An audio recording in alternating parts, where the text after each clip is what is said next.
So we have the honor today of having Julius Lockhart with us from FEMA Region 4. He's our new FEMA rep for Tennessee. We're really blessed to have him, excited to have him on board. So he's going to be team teaching with me today. So now I have a new partner in crime. I'm very excited. Excited for you guys to hear him today. I think it's going to be good. We wanted to do this presentation today to kind of give you an update on some different features for the National Flood Insurance Program, talk about risk rating 2.0, how that's going to impact folks that have flood insurance policies. Also go over the Disaster Recovery Reform Act, Section 1206. Whenever there's a declared disaster, this is a new program that communities can use to enhance their local program and get help for building code administration, floodplain, ordinance updating, substantial damage determinations, and working to kind of enhance a local program if you're just an army of one and you need additional help. We'll also be talking about FEMA's new policy on accessory structures and ag buildings. FEMA has come up with some new guidelines as far as allowing communities to do floodproofing for buildings if it's small, not a large investment, and it kind of goes over the fact that an accessory structure or ag building can't be used for human habitation and has to be used strictly for agricultural purposes, not agricultural entertainment endeavors that you see on a lot of farms. So we'll be talking about that today and how it supersedes technical bulletins 1, 5, and 7. So we'll be going over that today. Excited to have you guys all here. So we'll go from there. So as you can see here, FEMA started in 1968, and they came up with a methodology for flood insurance rating. So back in the 70s, like maybe some of you guys watch Good Times and you hear Jimmy Walker say, "Dynamite," right? And so the flood insurance rating system has been since the 70s, and it hasn't really had an update. So as you look on this map here, you can see policies in force. You can see the brightest, darkest blue is Metro Nashville. And then you can see Hamilton County, Knox County, Spear County, and Memphis that kind of have the vast majority of flood insurance policies. You can also see Sumner County, Williamson County, Rutherford County that also have flood insurance policies. So you can see that every single county does have some have a little, some have very few, have a lot. We do have flood insurance policies in the state. So we look at Tennessee flood insurance policies. The policies in force back in March 2021 was 27,500. If you look at the next row, you can see that properties that are not covered by a flood insurance policy is 2.5 million. So as we talked about before, when there's a disaster event, everybody kind of thinks of Jerry Maguire, the movie, that FEMA is going to show me the money and that they're going to complete me. But if you look at only having 27,500 policies, that's just not very many folks that are going to be covered in a flood event. The average NFIP claim payout in Tennessee in the past 10 years has been $38,300. But if you don't have flood insurance and you're just looking for individual assistance, the average has been $6,000 in the last 10 years. So if your house has been damaged, $6,000 isn't going to go very far. And when they talk about a third of Americans don't have $400 saved in their savings account, that can be a real financial hardship and burden for families trying to recover or individuals. So if we look at risk rating 2.0, we're going to talk more here in a little bit about some of the changes, methodology for how they're trying to do equity in action. But as you can see here, for policies that are going to be under this new rating system, whether it's existing or new, what does that look like in Tennessee? So as you can see from the schematic, that 28% of folks that have flood insurance policies, about 7,581, are going to see an immediate decrease in what they're paying a year. And then you have in the middle where folks are going to be having a $0 to $10 increase per month, up to $120 per year increases. So that's 60% of the policy base almost. And then you have another 8% that's going to see on average a $10 to $20 per month increase in their policies. So it could go anywhere from $120 to $240 per year. And then there's going to be in the final category where that could be greater than $20 per month or over $240 per year for 1,448 policies. So FEMA, with the risk rating 2.0 and doing the equity in action, they did a state profile for every single state to see what that looks like. So we had sent out that information to you guys last fall just to kind of give you an overview of what's happening. Because although this risk rating 2.0 is coming up, maybe your local flood insurance agents are not aware of these increases. You may get phone calls to say, hey, why is my bill going up? So this kind of gives you a look at what's happening. So a little over a quarter of the policyholders are going to see a decrease, and 3/4 of the policy base are going to see an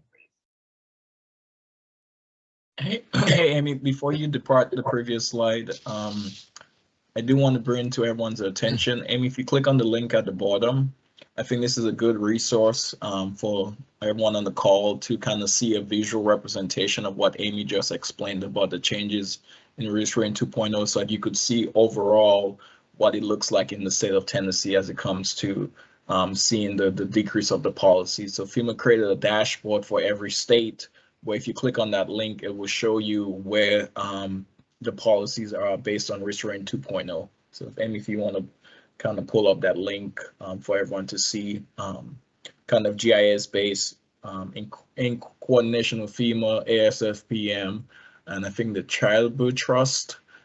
They created this website dashboard for state by state, also look at it nationwide. So for example, if we go on Tennessee, and on the right hand corner it says select a state, and if you click Tennessee, it will give you a breakdown for what risk rating 2.0 looks like for the state of Tennessee.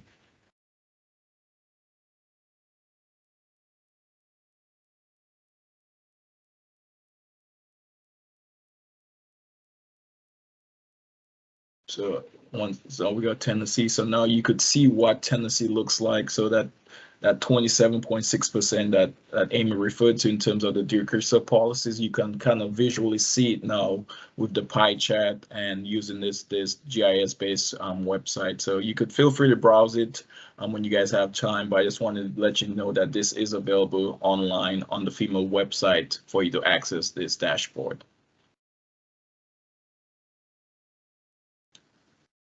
Thank you, Julius. Welcome, Amy. All right, so we'll go back to the presentation.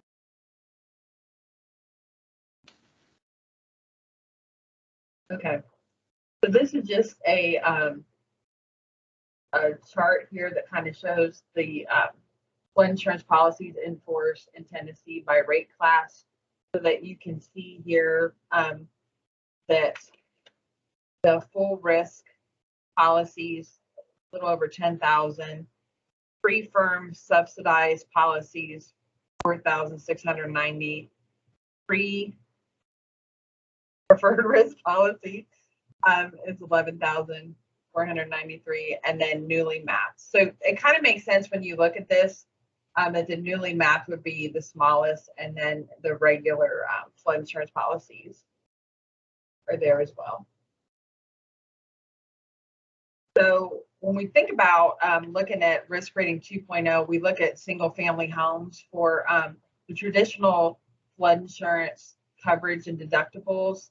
As we talked about before many times, that the maximum coverage limits in the regular program for building coverage is $2,000 or $250,000, and then the contents coverage is $100,000.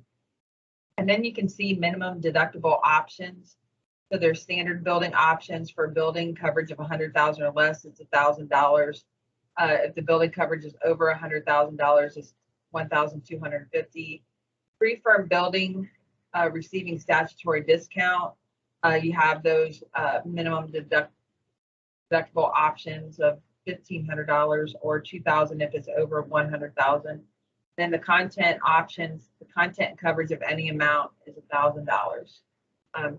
So again, you can have a higher deductible option. Sometimes people try to offset how much you're going to pay for flood insurance a year, but I caution people with that because if you go much higher, that's going to come out of your pocket initially. You may be saving on the front end, but then if there's a flood disaster, it may hurt you later in when you have a disaster trying to meet that deductible. So you look at different foundation types for flood insurance rating. One of the first ones that you can see is slab on grade. We think about that, a normal house that you see a lot in Tennessee is non-elevated.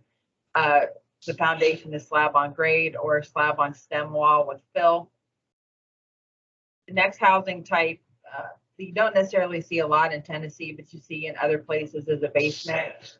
Let's say it's a pre-firm structure. It's non-elevated building that has a floor or any area of the building, including any sunken room or portion of a room below the grade level, subgrade on all sides.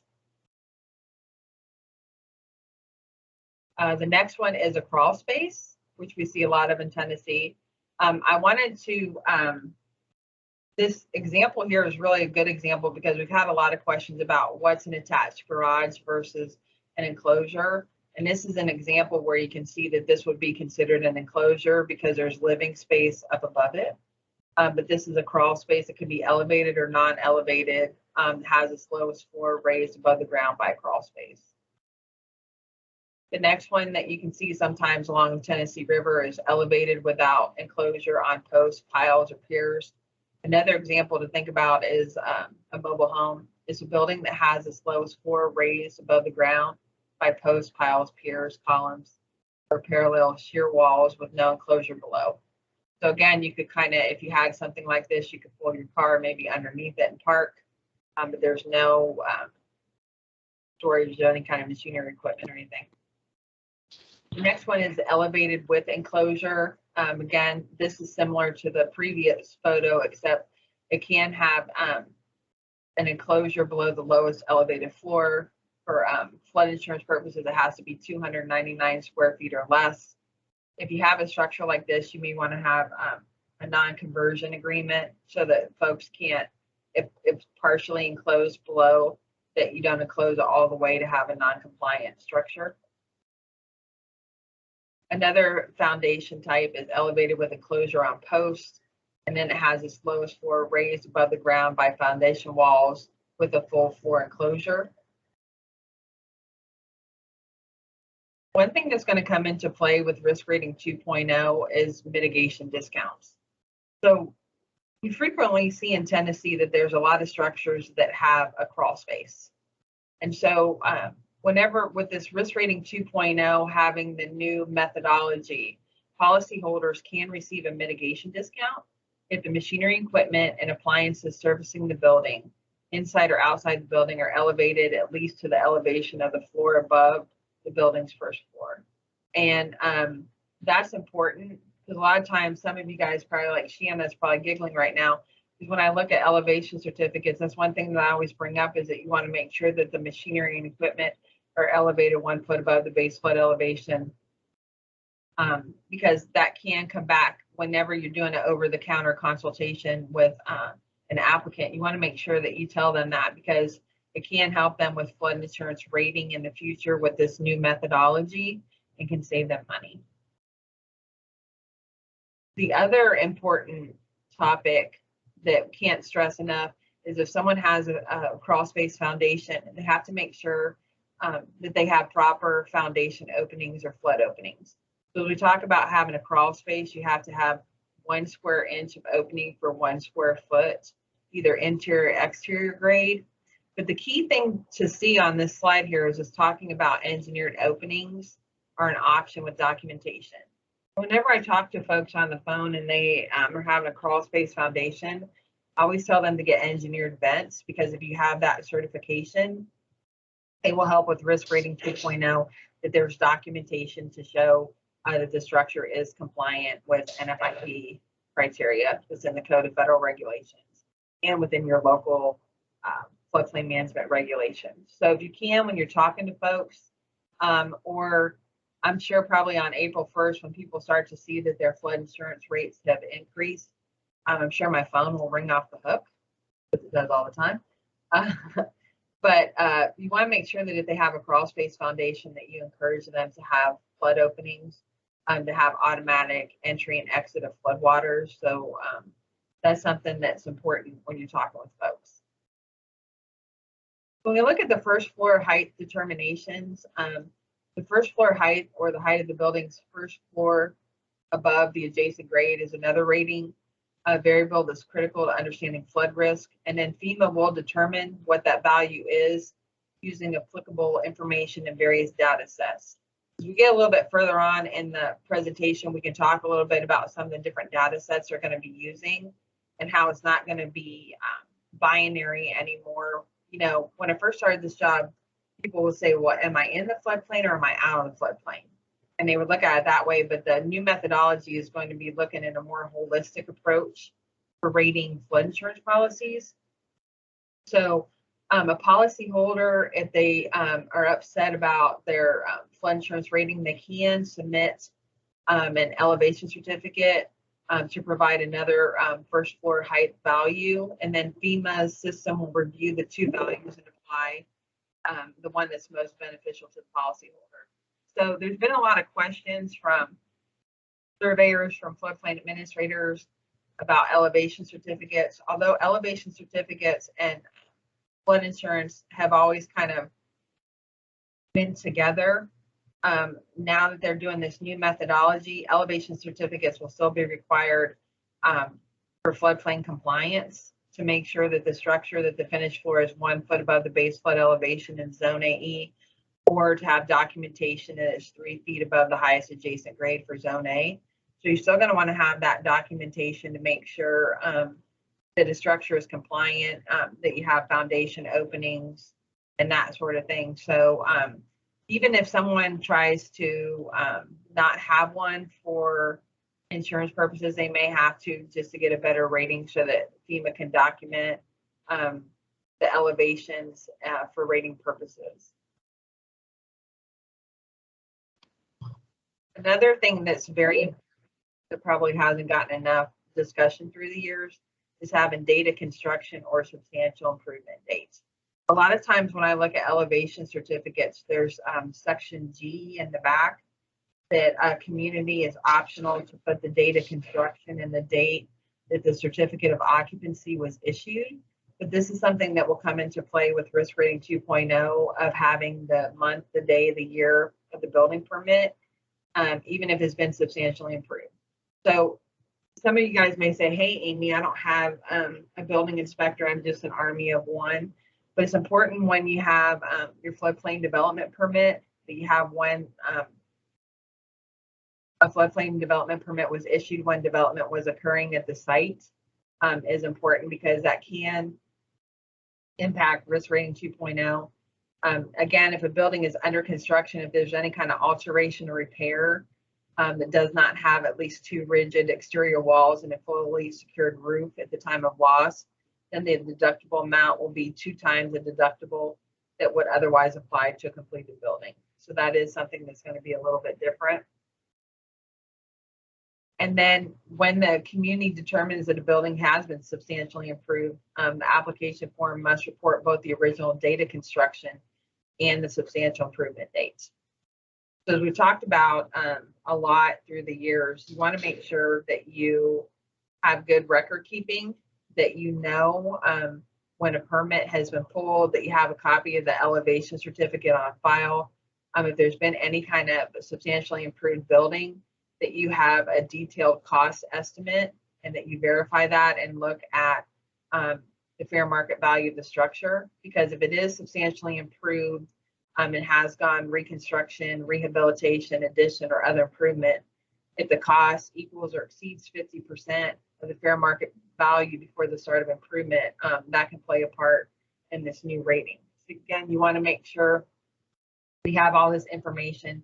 You dot all your I's, cross all your T's, and make sure that you have that information available, because it can come into play for this risk rating 2.0. And the worst thing in the world is to have somebody come back into your office and say, hey, I need to know when I pulled the permit, and you don't have any of that information. So again, you want to make sure that you have all that. If you have questions or you have somebody coming in the future, make sure you reach out to me so that we do it right on the front end.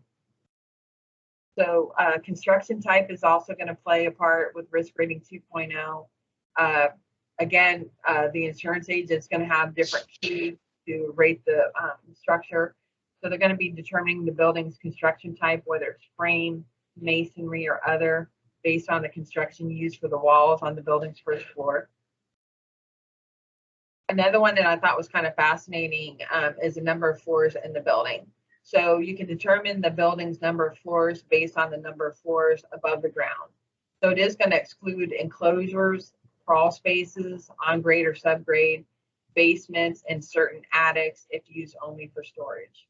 So again, whenever they're rating this policy, there's going to have to be information known about the type of masonry, foundation walls, what was used, the number of floors in the building. So again, making sure that the applicant understands what's going on, and then if they come back to you for documentation, that you have that information as well, especially with having the elevation certificate and pictures, and having the building diagram can really help. Another determining factor is the square footage, and that's going to provide the total finished living area. It does not include any garage area, basement, or enclosure area, or porches or decks. So I like the picture at the bottom here because we all want to be at the beach at different times of the year and take a vacation. Another question that's going to be part of risk rating 2.0 is a building the policyholder's primary residence? So every time that I do a presentation, I always ask folks, do you have a second home? And once in a while, people raise their hand. So in order to qualify as a primary residence, a policyholder or their spouse must live in the residence more than 50% of the 365 calendar days following the current policy effective date. So again, that can come into play whether you have a house here in Tennessee or you have a beach house, let's say at Myrtle Beach. They're going to look to see which one is your primary residence. And another factor they're going to be looking at is building replacement costs, including the foundation. So in most cases, FEMA will determine the building replacement cost value for the building by using an application form data and insurance industry data connected with the property address. So the building replacement cost value used for rating does not affect the building replacement cost determined at the time of loss. So there's other considerations for risk rating 2.0. Is the building eligible for pre-firm, newly mapped, or other statutory discount? So the flood insurance rating manual, we do have some citations in here in case you give it to your flood insurance agent or you recommend that they watch the YouTube video. That is another consideration. And then is this policy a new policy after a real estate transaction? So the new owner of an NFIP insured building may be eligible to receive any statutory discount the prior policyholder received. Sometimes when there's transaction of real estate, someone is selling a home or someone is buying a home and it's in a special flood hazard area. If they can't find the elevation certificate, sometimes I tell them to call the seller and say, hey, can you have this flood insurance policy transferred over to my name if they can't find the elevation certificate.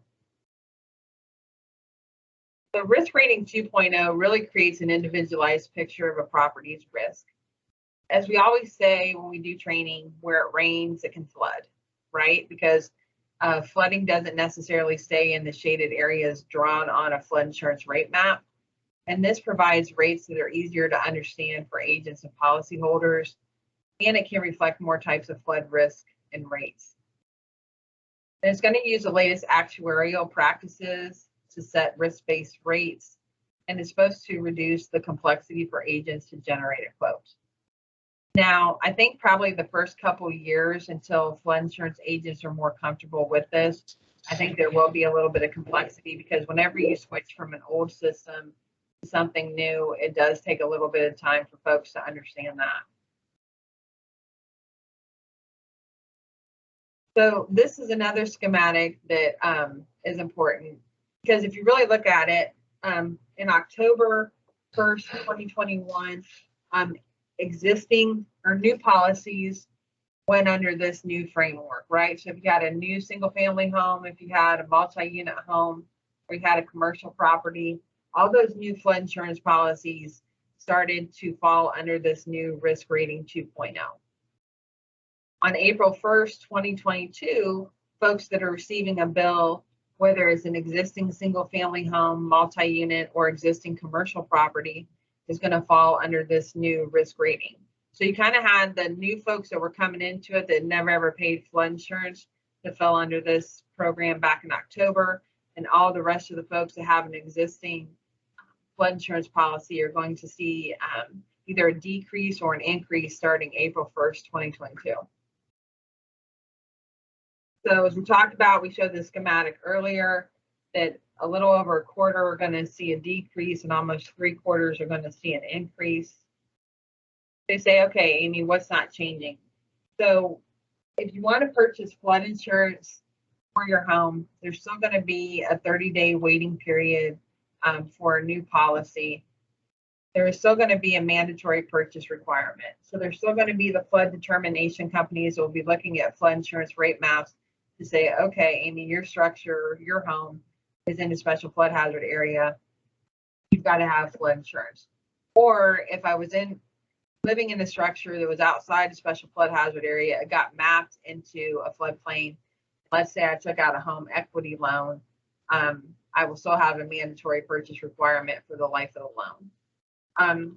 Floodplain management, administration and enforcement and compliance still going to be the same, that you still have those construction standards for Zone AE, Zone A, Zone AO, AH.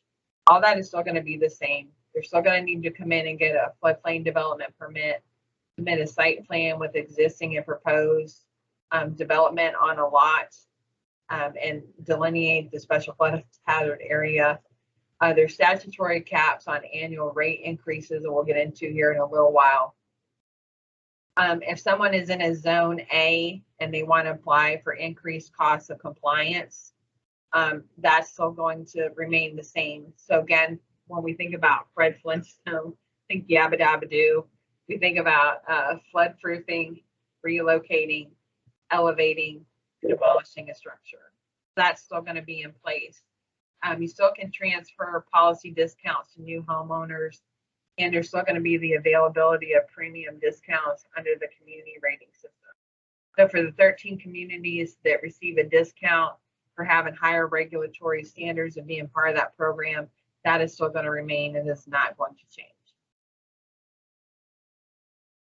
So think about what is changing, as we talked about earlier this morning, talked about rating methodology. They really talk about having equity in action, making it fair and equitable, because there's some folks that are paying way too much in flood insurance, and there's some that aren't paying enough. And it's trying to be more equitable based upon your structure, your location, to a flooding source and different things. So it is supposed to simplify the quote process. And then elevation certificates are not going to be required to rate a policy, but as I talked about a moment ago, it's still going to be used for compliance purposes. As we talked about earlier, mitigation credits and discounts for flood openings, elevating machinery and equipment, and then if you elevate a structure on posts, piles, or piers. For CRS, discounts is going to actually expand to all policies within the community. Because before, if your policy was a preferred risk policy, it was in Zone X, it did not get a flood insurance discount. It was only for those flood insurance policies that were in a special flood hazard area, but now it's going to actually apply to all policies within the community, and it's going to be reflecting prior claims for all properties. So FEMA is going to be phasing out or eliminating preferred risk policy. Another thing that they're going to be phasing out is mortgage portfolio protection program. That is where someone that has a portfolio of properties that maybe they didn't realize that one of the structures was in a special flood hazard area, FEMA would force place flood insurance for those properties, but now that's going to be changing because with risk rating 2.0, they're going to be looking at those policies and making sure that they have flood insurance coverage. Submit for rate is also going to be changing because, again, the flood insurance agent is going to be looking at various criteria to rate flood insurance, and then all will be replaced with actuarial rates.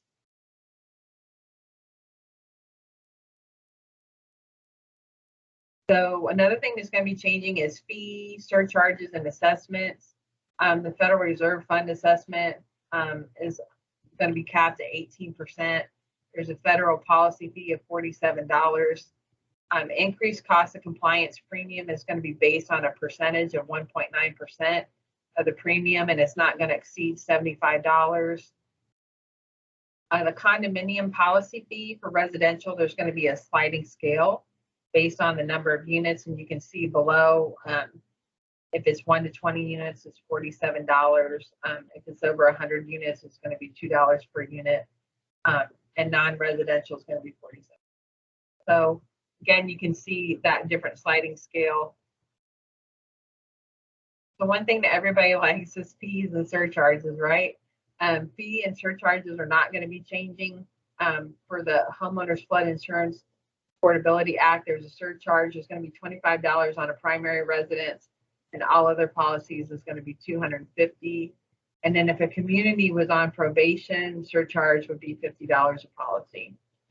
So you do want to make sure if you have somebody that calls and they're upset about a surcharge. We did have an insurance agent in West Tennessee a few years ago that actually had a surcharge on every single residential policy of $250. So if someone is upset about their flood insurance rate going up, you will want to tell them to make sure they look at their fees to make sure that they're not being incorrectly assigned non-residential when it's actually a primary residence. Now, if it's secondary, they could get the $250, but again, there's not very many people in Tennessee that have that issue. But if they do, it depends upon whether it's primary or secondary. The policy premium will not exceed $12,125 per year for a single family residential structure.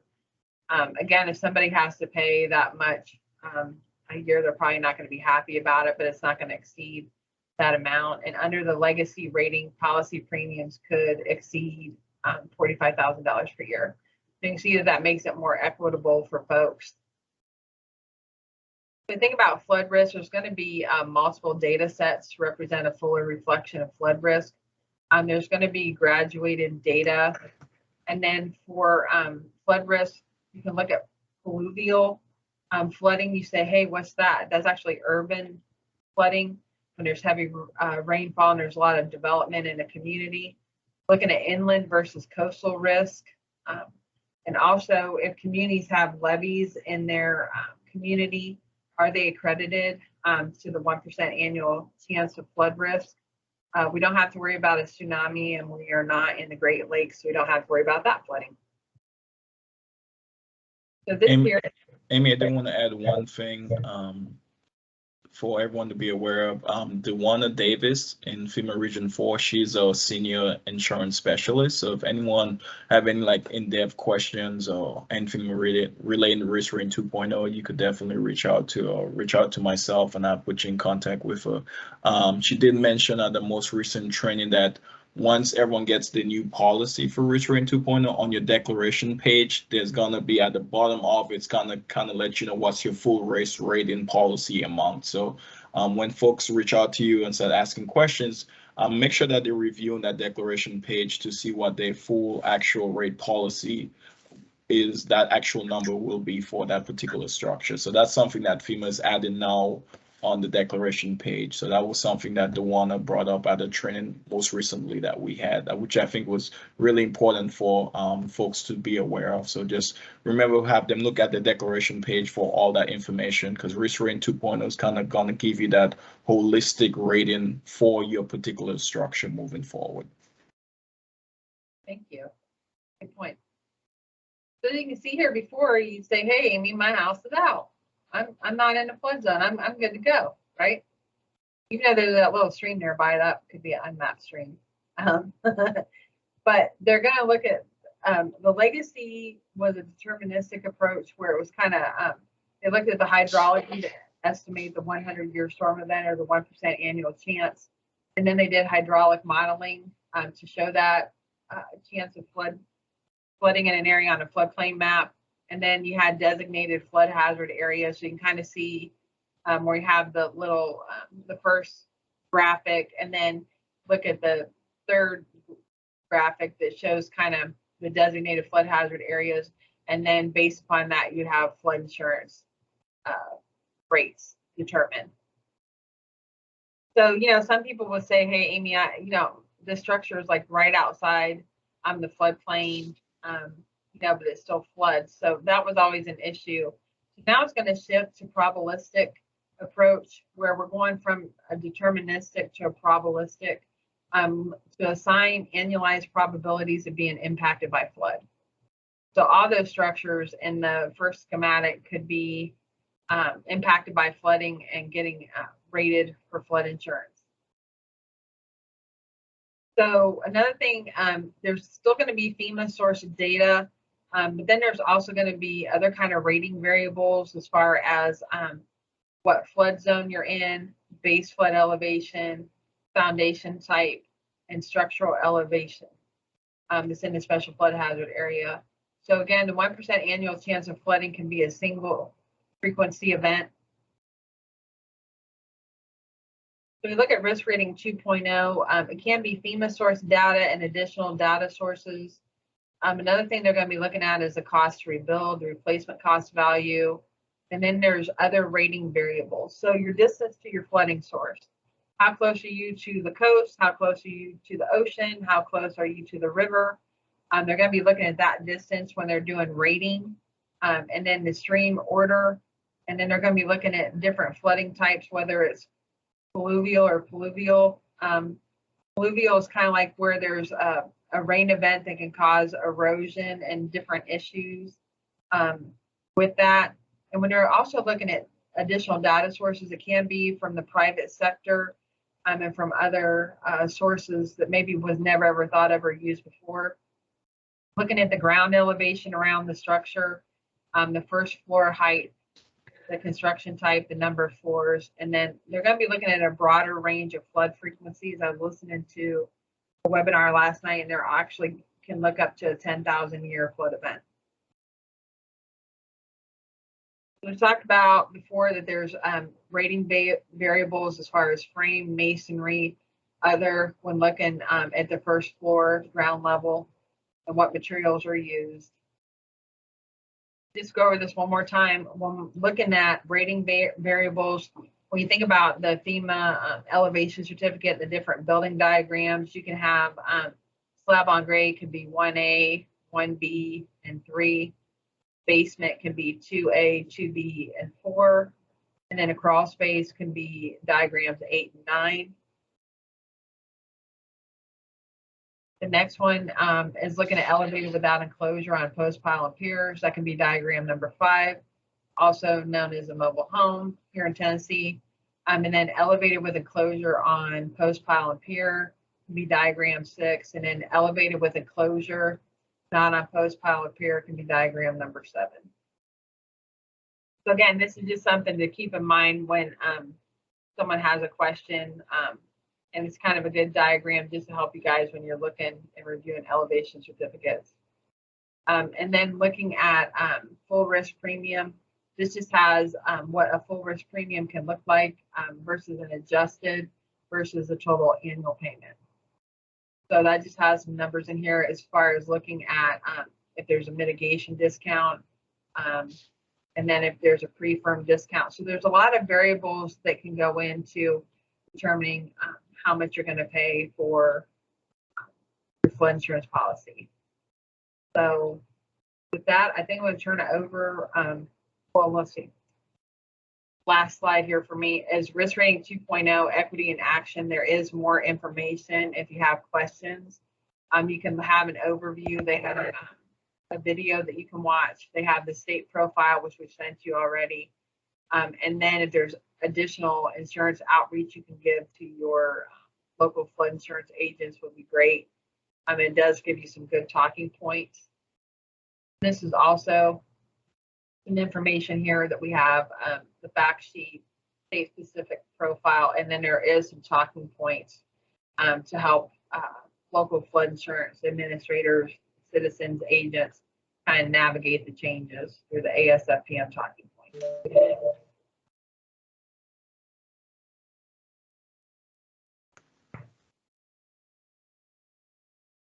Awesome. Thank you, Amy. Can everyone see my screen?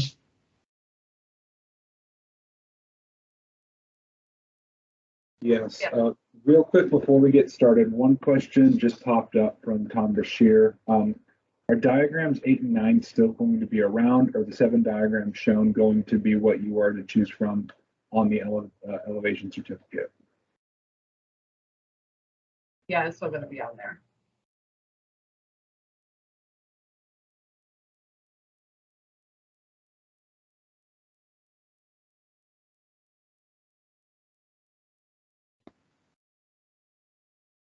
Cool. Thank you, everybody. Awesome job, Amy. As I introduce myself, I'm Julius Lockhart.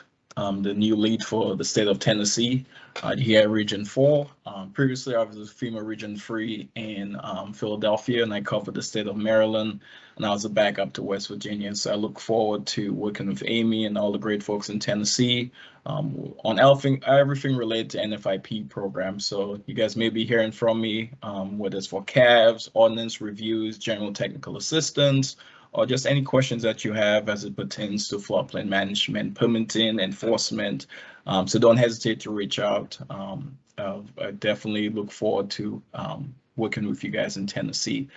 Amy, it's a great job on Restoring 2.0. It is a lot of changes. I know there's a lot of questions, especially with new policies, renewal policies that come effective October 1st. So definitely reach out if you guys have questions, or your residents have questions, or your local elected officials have questions. Because like I said, this is a big change for the first time in the NFIP program of how we're going to be rating policies moving forward. For the second half of today's webinar, we'll be going over Disaster Recovery Reform Act Section 1206, as well as the new policy as it pertains to agricultural structures and accessory structures. So before I get going, I did post some links in the chat box for you guys. So those are some of the additional links that I'm going to pull up to show you guys where all this materials is hosted on the FEMA's website. So everything I'm going to be discussing, whether it's 1206 or the ag and agricultural structure policy, is located on the FEMA's website. So those are the links I posted in the chat box for you guys as well. So that way you guys on your free time, you could download those, bookmark it so that you know where you could find out more information about it. So my presentation is kind of give you guys an overview of what those two policies are. So Disaster Recovery Reform Act Section 1206, Building Code and Floodplain Management Ordinances, Administration and Enforcement. So right here, I'm going to click on the link for you guys so that you guys could see what the information looks like. So let me just bring my page into view. Can you guys see the FEMA website? Give me a thumbs up.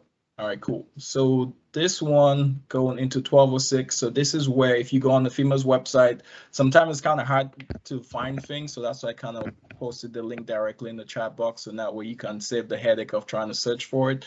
But this is section 1206. This policy was signed by President Trump back in October of 2018. And then FEMA started drafting the policy around 2019 going into 2020, but because of the COVID pandemic, we had some delays in finalizing the policy and releasing it. But the official policy was released in, I think, November or October of 2020. So this policy has been in effect for about almost going on 2 years come this year. But in here, you could find what the policy is. You could download it, as well as you could find the frequently asked sections for any specific questions that you may have. There's a volume 1 for frequently asked questions, and then there's volume 2. So this is just a resource for you guys. I'm kind of going to give you kind of a summary of what 1206 is, but in here you could go in there and get additional information. If you have any follow-up questions before you reach out to Amy and I definitely advise you check out the frequently asked questions. and read the policy yourself as well, just to be informed. So that way, when you do reach out to us, if you have any additional questions, we could really have a good discussion and answer any additional follow-up questions that you may have. So getting back into it. So Disaster Recovery Act 2018. So this is a comprehensive change. So, you know, this is a big change, especially as it pertains to the Stafford Act. So if you're familiar with the Stafford Act, after there's a event in the community, whether that's a flooding event, a tornado, an earthquake, or a pandemic, the Stafford Act is activated. And through the Stafford Act, before 1206, there was not really much assistance for communities as it pertains to doing substantial damage or floodplain management in the post-disaster environment. So with this change to Stafford Act Section 1206 is really, in my opinion, it is a game changer for local communities, because we know in the post-disaster environment, this is what communities struggle with when it comes to doing substantial damage, floodplain management, issuing permits, enforcing the floodplain ordinance or resolution, is because communities get overwhelmed, especially if they haven't gone through a lot of disasters before. They may not have the experience, the manpower, the staff, and the resources to go out there and effectively enforce the floodplain ordinance to ensure that any structure that's impacted, that's located in the special flood hazard area, is rebuilt in compliance with your floodplain ordinance. So with 1206, if there's a disaster declaration and your community is part of that disaster declaration, part of that county, and as long as that community is not suspended from the NFIP program or put in probation, they could apply through public assistance and to activate 1206. So it's really a game changer. And I think as we move forward, as we have seen in the last couple of years in Tennessee, we have seen a lot of flooding events. We have seen a lot of presidential disaster declarations. So now having these toolkits for communities, I think will definitely help communities feel more empowered to go out there and do substantial damage and do the floodplain management enforcement of the floodplain ordinance, because now they have support, whether it's for contract support, hiring additional staff in order to go out there and look at structures and determine is it substantial damage or not, and does that property owner have to bring that structure into compliance, or just rebuilding in general, you know, using the SD tool. So definitely 1206 is definitely meant to kind of reduce the complexity that comes after a disaster. So definitely 1206 is definitely a big game changer for the NFIP program and for local communities. It's only used when there's a presidential disaster declaration, and not every event is going to get a presidential disaster declaration, but the ones that do, 1206 through public assistance will definitely help our communities in Tennessee moving forward. So the different sections of 1206, so you have section 402 and section 406. So 402 pertains to providing assistance to state and local governments for building code and floodplain administration and enforcement, including inspections for substantially damaged compliance. And then section 406 pertains to the base and overtime wages for extra highs, facilitate implementation and enforcement of adopted building codes for a period no more than 100 days after the major disaster is declared. So basically, after an event is declared, you have 6 months to apply and for 1206. So where does it pertain to as it pertains to 1206? So what are the areas that you could use 1206 for? So you have your building code administration. So that's reviewing process, building applications, collecting fees, hiring, training, and supervising staff. Then you have your code enforcements, going out there, inspecting the structures, reviewing elevation certificates, as Amy alluded to. Although ECs are not going to be required for Risk Rating 2.0, you're still going to need them for compliance to ensure that any structure that's damaged, whether it's going through a substantial damage review or substantial improvement review, we want to make sure that structures are rebuilding back in compliance. We want the structures to be better than when the event happened to that particular structure, whether it's from a flooding event, someone drove into the building, there was a tornado, there was an earthquake, or whatever caused the damage to that structure. If it's located in the special flood hazard area, the community has to go out there and assess that building to determine is that building substantially damaged or not. Conduct and process condemnation determination, so pertaining to health and safety. If something happened in that building, whether it's a gas leak or something that makes the structure unsafe for residents to move back into it, you know, you want to go out there and assess those buildings as well. And then you have your floodplain regulation administration and enforcement. So that's where you hire your trained staff provide training, process permits.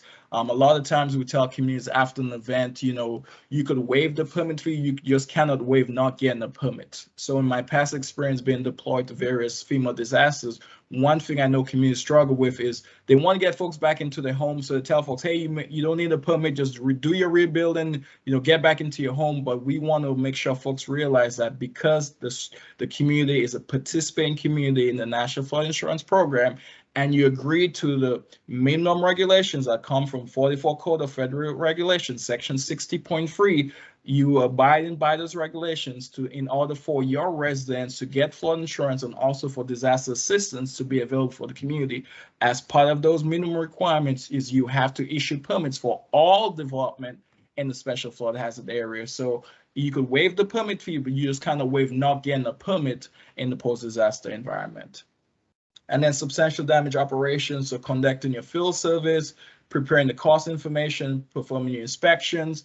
FEMA has the SDE tool, 3.0 version, which basically helps you. It's like your own database. It's like your own assistant that helps you, you know, to go out there, collect the information about the property information beforehand, do your assessment, put it together, and it gives you a report that tells you based on the information that you plug into the tool. When you look at the cost of the value of the structure, you look at the damage repair cost, it's going to give you a percentage from 0 to 100. That's going to tell you, is that building substantially damaged or not? In that way, so once you get that determination, then you could notify the property owner and say, hey, we reviewed your property is located in the special flood hazard area, and there's particular requirements because your structure is in that special flood hazard area, you have to rebuild in compliance, and based on the substantial damage assessment, your structure has triggered substantial damage, where now that structure has to be rebuilt in compliance before that person could move back into that structure.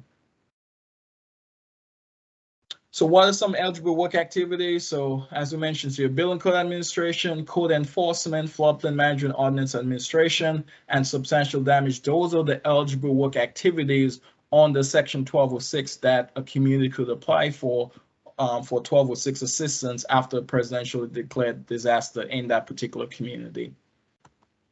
So cost eligible criteria. So this kind of just gives you all the eligible costs for things that you could apply for. I know the most recent disaster in Tennessee, I know the city of Waverly has applied for 1206. I think that's the only community I think in Tennessee that has a recent disaster from when the policy went into effective in 2020 that has applied for Section 1206.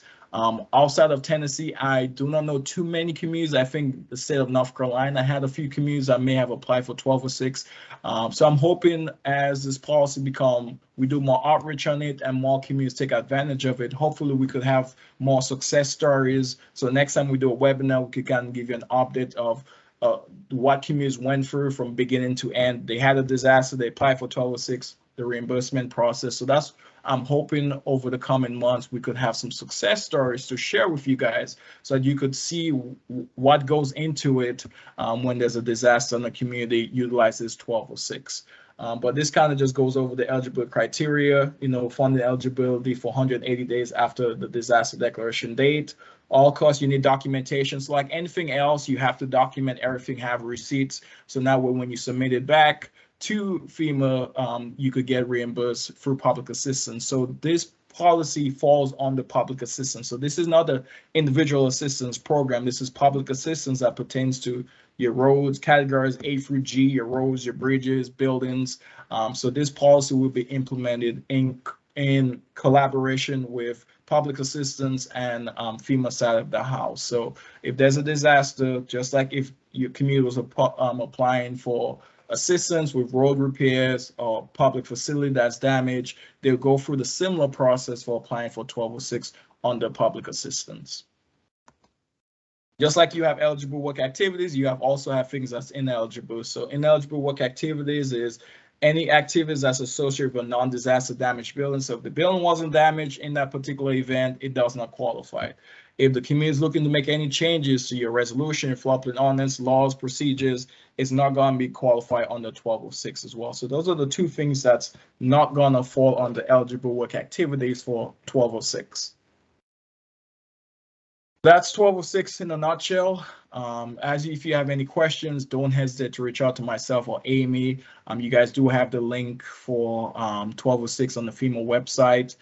So definitely reach out to us if you have any questions. So now I'm gonna get into the new FEMA policy as it pertains to agricultural and accessory structures. And as before, I have a link in here as well that I posted for you guys to access information about this new policies as it pertains to agricultural and accessory structures. So let me just pull it up for you guys and show you guys where it is on the FEMA website. So FEMA has gone through a whole website kind of modernization, because there's a ton of stuff on the FEMA website, and sometimes it's not the most user-friendly in terms of getting to it. So FEMA has kind of go on the holistic change to kind of make it kind of more easy to find information. So some of the links you may have had in the past, do double check them. I do tell folks during trainings, if you had saved any previous FEMA links, do go back and look at it to make sure the links are working, because a lot of links were broken in FEMA's kind of moving stuff around, reorganizing it to make it a little bit more user-friendly. So when folks go on the FEMA website, they're able to find whether it's disaster information, floods and maps, emergency management, working with it to make it a lot more user-friendly. So this is the link for it directly. So if you maybe had the link beforehand or you didn't have the link, now you have the link to access the FEMA policy as it pertains to agricultural structures and accessory structures. So if you just kind of scroll down, so you kind of have an overview of what it is, why FEMA developed this bulletin to kind of clarify when it comes to agricultural structures and accessory structures. So there's always, people had questions before, different states, different FEMA regions, different territories. So this kind of bulletin was kind of help to address when it comes to how do we address floodplain management compliance as it pertains to agricultural structures as well as accessory structures when those structures are located in the special flood hazard area. So if you kind of scroll down, you have the policy date when it was published, so September 1st, 2020. You could download the policy, and then you have the bulletin, which is P2140, which kind of gives you more information about the bulletin itself. So it's about 71 pages long, so it is a good read, but it's very helpful, and everything I'm going to talk about is directly straight from the bulletin P2140. So if you kind of scroll down through it, published last year of August, and it kind of walks you through everything that I'm going to talk about today. But this is just for your leisurely reading. If you want to go out there and check it out yourself, this is where you go on to find the information about FEMA agricultural and accessory structures. All right, summary. So kind of going back, so the challenge that we have had is that a lot of communities, especially that has farming communities, a lot of the farmers, especially out West California, was kind of struggling when it comes to what do we do about our accessory structures in the special flood hazard area? Because we had a lot of farmlands, a lot of farms located in the special flood hazard area. And if any structure, it has to be either, if it's non-residential, it has to be elevated to the base flood elevation or above it, depending if your community has a freeboard requirement in your floodplain ordinance, or it has to be dry flood proof. But it was very costly for farmers, especially for the farms in the special flood hazard area. So FEMA reaching out to stakeholders, whether it's farmers, different states, different organizations, kind of take a holistic look at, okay, what can we do in terms of mitigating the risk of the structures, at the same time giving some relief to farmers in the special flood hazard area. So this will kind of went into why FEMA developed this policy, as well as I think back in 2014, GOA, the government Office of Accountability, did a report pertaining to those structures in the special flood hazard area. So all this stuff kind of created a pathway for FEMA to go about to establishing this new policy 104-08-03, which basically allows for wet flood proofing of certain agricultural accessory structures at grade rather than elevating or dry flood above the base flood elevation by way of either doing a single variance, a community-wide exemption, or without a variance. So it all depends on the size of the structure. You could either do without a variance, you could do a single variance, or community-wide exemption. So now, going forward, agricultural structures that meet those requirements as established in the policy and the bulletin, communities could now go forth on wet flood proofing instead of elevating or dry flood proofing. And same thing with accessory structures. You could wet flood proof it, put in the flood openings that Amy referenced in Race Rain 2.0, to have that automatic entry and exit of flood waters without any human intervention. That's why having those engineered openings is so important, because there's no human intervention involved. The water touches the structure, boom, it allows water in, allows water out, and then you have that certification showing that it meets the requirements of 44 CFR.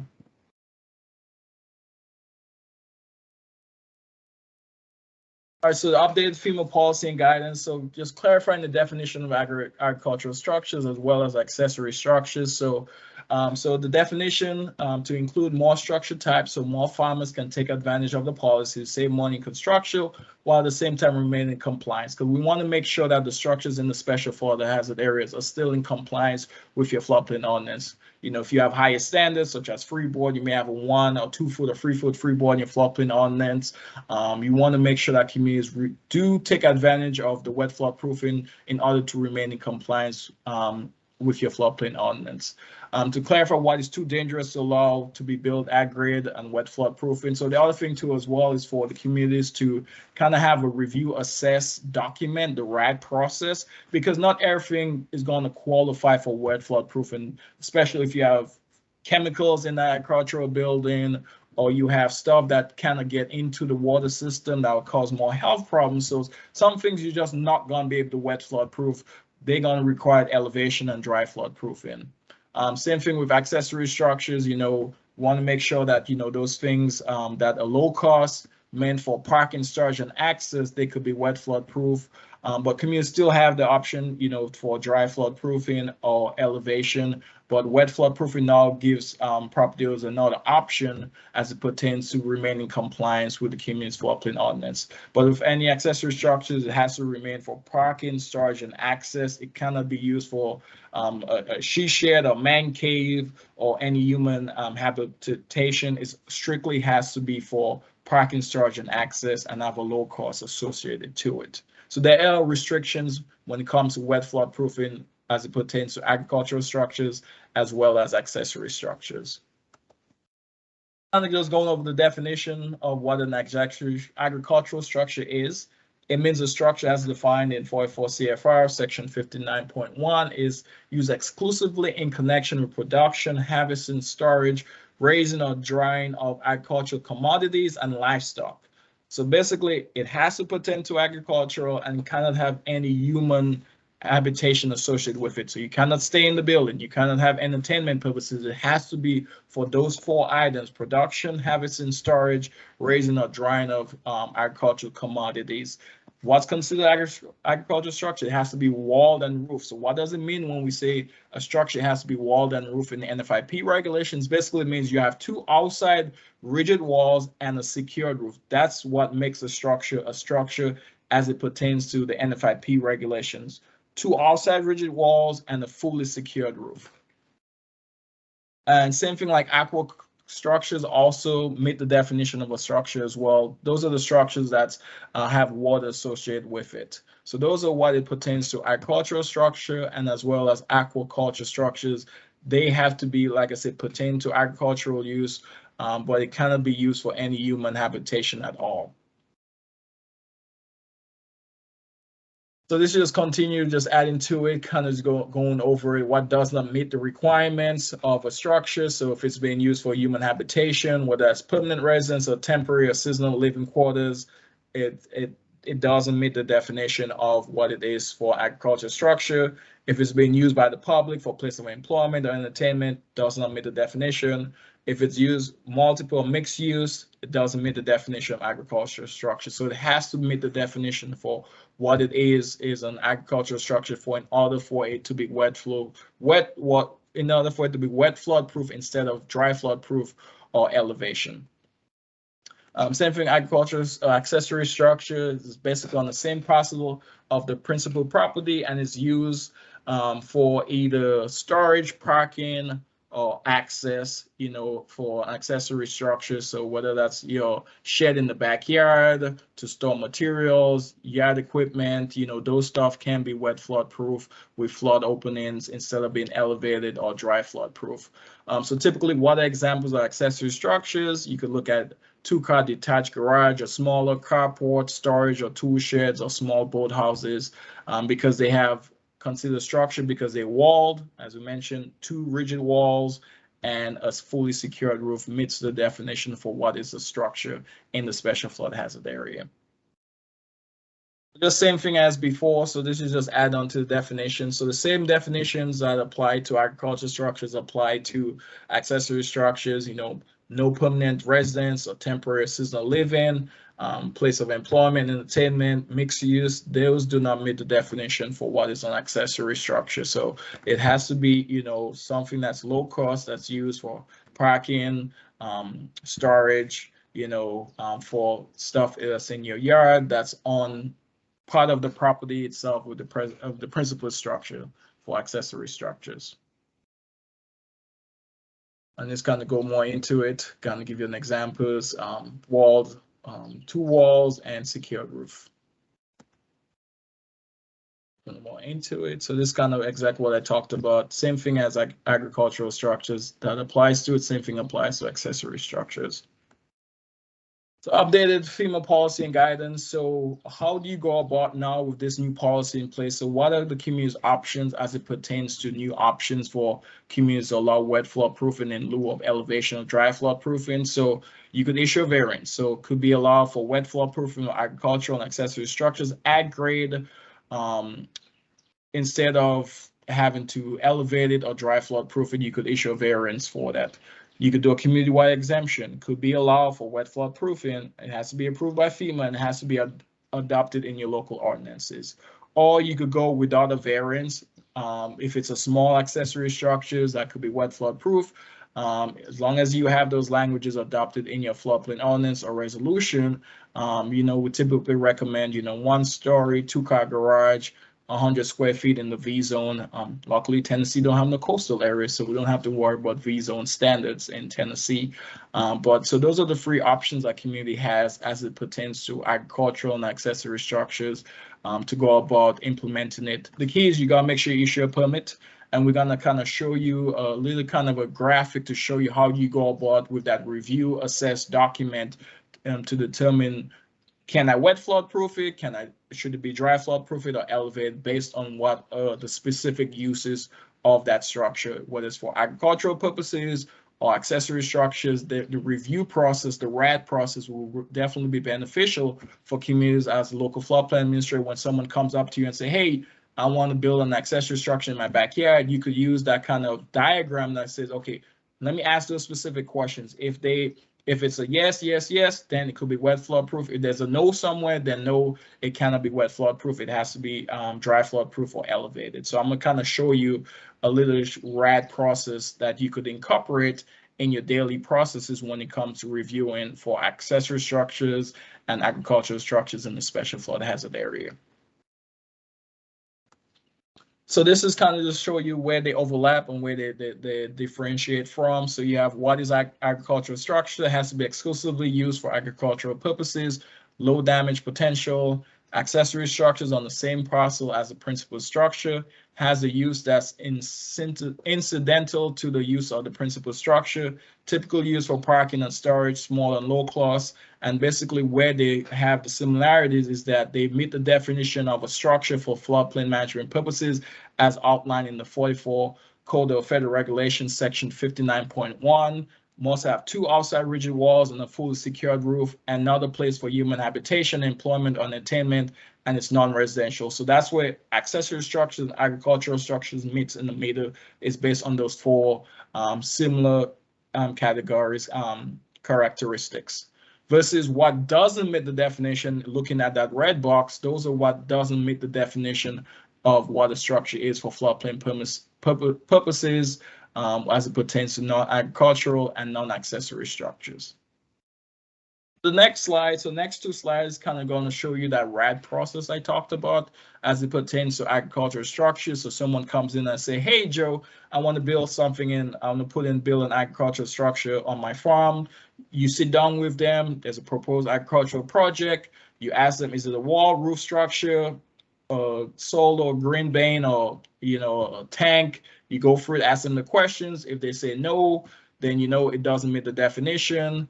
If you keep going through with them, asking them questions, will it be used for human habitation, employment, entertainment? They say yes, doesn't meet the definition. If they say no, you continue going down until you get to the final thing where you say, hey, based on all those questions I asked, it meets the definition for agricultural structure. So therefore, they could be wet flood proof instead of elevation or dry flood proofing. So that's just a simple RAD process: review, assess, and document to determine does that agricultural structure meet the definition for what it is to be wet flood proof in a special flood hazard area.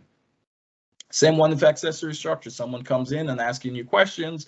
They want to put a shed in their backyard or on their property. Same thing, kind of walk them through the RAD process, asking them the specific questions to make sure that you get yes to every single question you ask. And if they answer yes to everything, you're documenting it, and then it meets the definition for being wet flood proof for an accessory structure. If it doesn't, and you have no's, then it doesn't qualify for wet flood proofing. It has to be dry flood proof or elevated. So that RAD process is a simple process that you could incorporate in your floodplain management procedures as a local official as it comes down to dealing with accessory structures and agricultural structures. Non-structural development. So those are the things that needs permitting but doesn't need elevation or dry flood proofing. So this is just some examples for you guys to take a look at. And all those examples are included in that bulletin, the P2140 I pointed out to in the beginning. So you have a greenhouse with plastic walls and polycarbonate roof. It's not considered a structure, because remember, structure has to be two rigid walls with a fully secured roof. You have a pole barn, it's roof, but there's no walls. You have a manure pit, it's wall, but there's no roof attached to it. So those things still requires permits to be issued by the community, but they don't have to be elevated or dry flood proof because they do not meet the definition of what is a structure.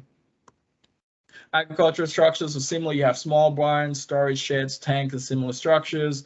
Must have a permit. Must be elevated or dry flood proof, or maybe wet flood proof. So in the past, they had to be elevated or dry flood proof, but moving forward under this new bulletin FEMA issued, they could now be wet flood proof instead of being elevated or dry flood proof. So just go through that RAD process, ask those specific questions to document, okay, this is what's going to be used for. It meets all the requirements for an accessory structures strictly for agricultural use. Therefore, it could be wet flood proof instead of elevated or dry flood proof. But remember, the key, you still have to issue a permit. So everything in the special flood hazard area, if it's development in the special flood hazard area, you have to issue a permit because the community is in the NFIP program and it's required as a participant community, and it's in your floodplain ordinance. More agricultural structures. So you have a grain elevator, you have a storage structure at the bottom, you have aquaculture, which is basically agricultural conducted in water. So those structures, wet flood proof because it's pertaining to water, have a permit. What in the past was typically elevated or dry flood proof, but now moving forward, they could be wet flood proof instead of elevation or dry flood proofing. This one, is this an agricultural structure? Is it eligible for wet flood proofing? So you have a building that they have some wines in here. They look like they have some tables and chairs. So this definitely looks like more of an entertainment space for employment, and this will not qualify for wet flood proofing.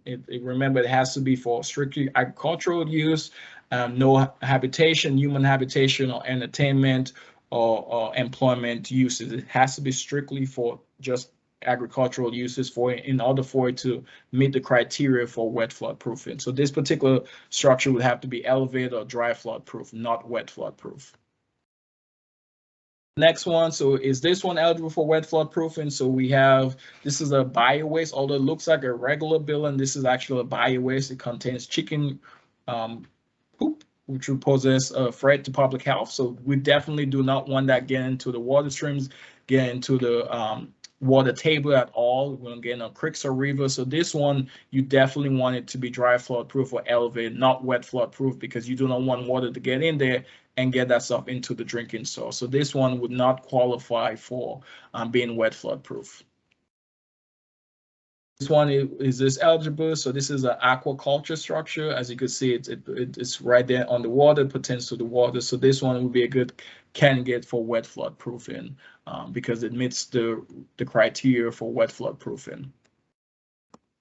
Next one, so we have, is this one eligible? So this one is, we have a storage area for equipment, for agricultural equipment. So this one, yes, it does meet the requirements. It could be wet flood proofing, but you also want to make sure the utilities are elevated because you don't want water to get in there. So typically when it was dry flood proof or elevated, you know, as Amy mentioned, looking at the elevation certificate to make sure that the utility is above the base flood elevation as it pertains to your community ordinance or resolution, because every community has different standards in their ordinance. You know, they have to BFE, some have a freeboard requirement. So you just want to make sure that it's also meeting the requirements as it pertains to utilities. But because you have, this one has free solid walls and a roof, it can be wet flood proof instead of elevation or dry flood proof.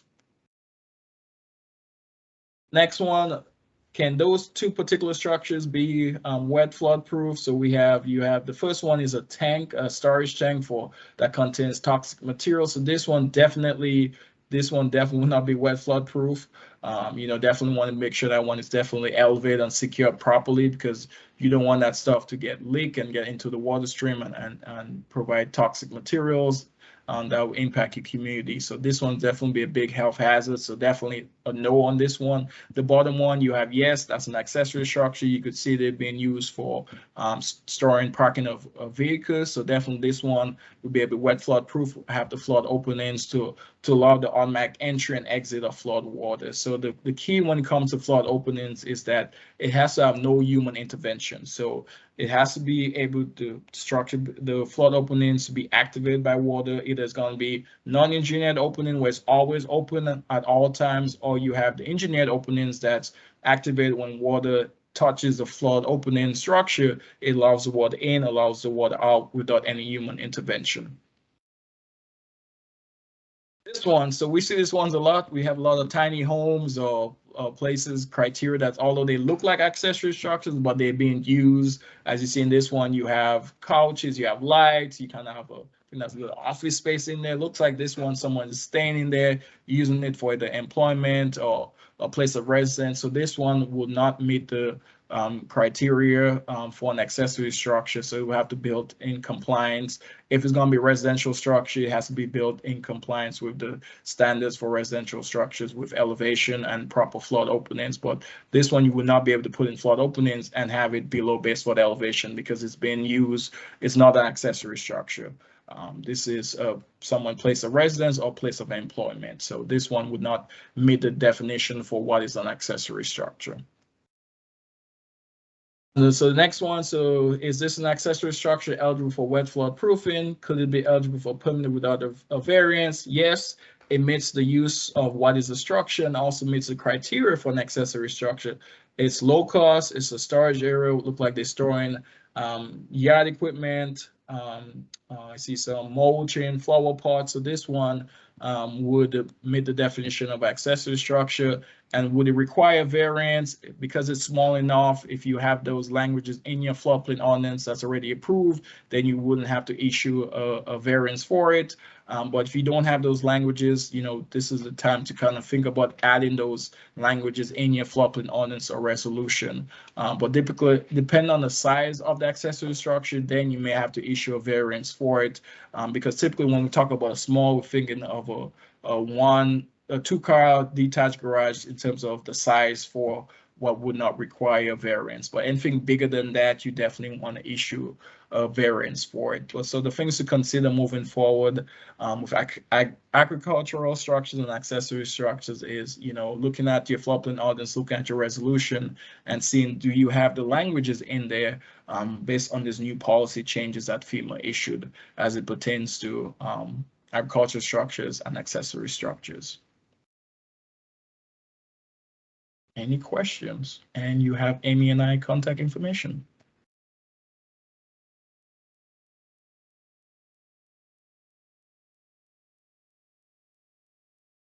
Do we still have everybody? Did we lose anybody?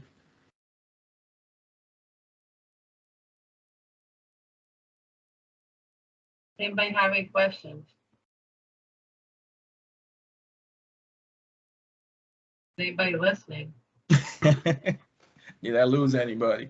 I'm listening. I have a question about the boathouse that you'd mentioned earlier. Yes, sir.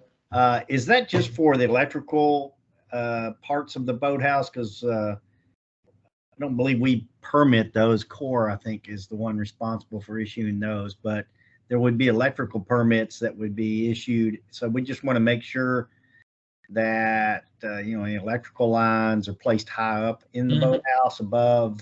You know, we have a lake here, and it does go up and down at times, but and of course it's base flood elevation 452, but in our area. So we certainly want to elevate it much more than probably 1 foot above that level, because that lake it's gone up higher than that before. So. No, William. Is it William or Bill? I know. That's right. Yeah. Okay.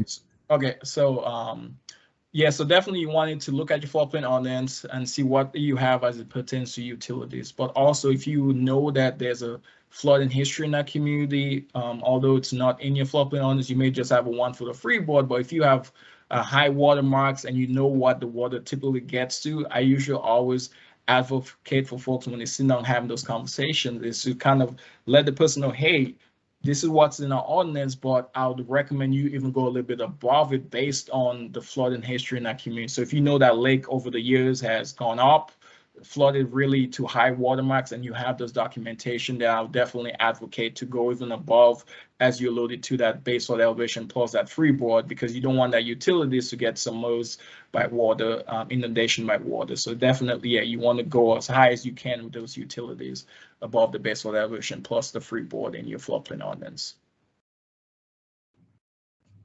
Okay, we have another question. This is from Vicki Baumgardner in Coopertown. Will FEMA supply language for us to adopt regarding accessory and ag structures? I think we do have languages. Let me just double check. I knew that did come up when I was in my previous position in Region 3. I just have to look for it, but I think we did have sample languages for consideration to adopt into your floodplain ordinance. So let me just take a look at some of the resources I have, and then I'll get that out to you guys. Get that out to Joseph or Amy to get it out to you guys. I just have to double check for it. Anybody else have any other questions?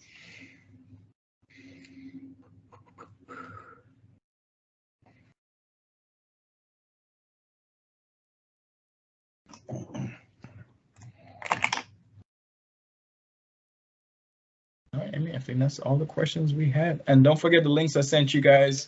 I know I posted a couple different links in there. The one about Restoring 2.0 for that GIS dashboard, and also the links for 1206 and agriculture and accessory structures. Great links to have. Definitely save it in your bookmarks, and that way you guys could always reference it. But you can always reach out to us anytime. But it's always great to have those stuff readily available. Sometimes you're doing a consultation and you don't have time to reach out to us. You could definitely get information out to a developer or resident if they have specific questions.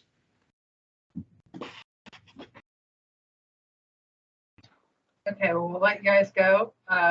Keep a lookout for the rain this week. There could be flooding events all over the place, so make sure that you're flood aware. We have sent out the Tennessee Post Flood Disaster Guide and different handouts and outreach. So depending upon how bad it gets this week, we may be sending that out again. So just make sure you're aware and stay safe, everybody. Thank you. All right. See you guys next month for our next one. Thank you.